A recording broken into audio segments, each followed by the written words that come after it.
Bharatiya Janata party Gujarat પ્રદેશના નવનિયુક્ત મહામંત્રી અજયભાઈ બ્રહ્મભટ્ટ તથા મહામંત્રી અને મધ્ય ઝોન પ્રભારી હિતેન્દ્રસિંહ ચૌહાણના કમલમ જિલ્લા ભાજપ કાર્યાલય ખાતે સન્માન સમારોહ યોજાયો।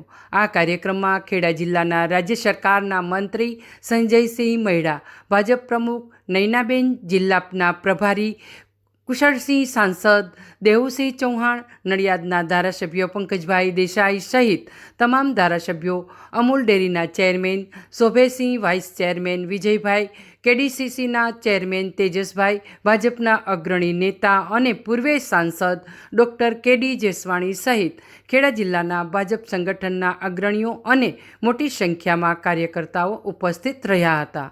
પ્રદેશના નવનિયુક્ત મહામંત્રી અજયભાઈ બ્રહ્મભટ્ટ તથા હિતેન્દ્રસિંહ ચૌહાણનું તમામ અગ્રણીઓ અને કાર્યકરોએ સ્વાગત કર્યું હતું।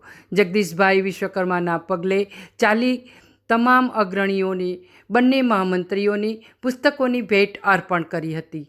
ગુજરાત ભાજપ પ્રદેશના મહામંત્રી અજયભાઈએ જણાવ્યું હતું કે જ્ઞાતિ બેલેન્સ કરીને આવનારી 2027ની ચૂંટણીમાં બધા જ પડકારોને પાર કરીને આપણે જીતવાનું છે। નડિયાદના ધારાસભ્ય પંકજભાઈ દેસાઈએ જણાવ્યું હતું કે અજયભાઈની વાત કરીએ તો મ્યુનિસિપાલિટીમાં કાઉન્સિલર તરીકે પાર્ટીના પ્રદેશ ભારતીય જનતા પાર્ટી દ્વારા અમારા ખેડા જિલ્લાના પૂર્વ પ્રમુખ ભાઈ શ્રી અજયભાઈ બ્રહ્મભટ્ટને પ્રદેશની ટીમમાં પ્રદેશ મહામંત્રી તરીકે નિયુક્તિ થઈ।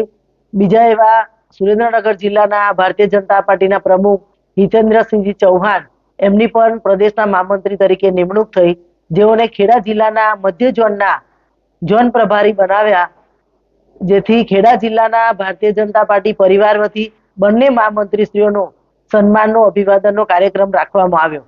એમાં ખેડા જિલ્લામાં ખૂબ ઉત્સાહભેર બૂથ લેવલના કાર્યકર્તાઓ ઉપસ્થિત રહ્યા। એમપી, તમામ ધારાસભ્યશ્રીઓ, પ્રભારી મંત્રીશ્રીઓ બધા જ ઉપસ્થિત રહી અને બંને મહામંત્રીશ્રીઓને આવનારા સમયમાં એમને ફાળવેલા ઝોનમાં એમની આગેવાનીમાં ખૂબ સારી કામગીરી કરે, ખૂબ સફળતા પ્રાપ્ત કરાવે એવી શુભકામનાઓ આપી।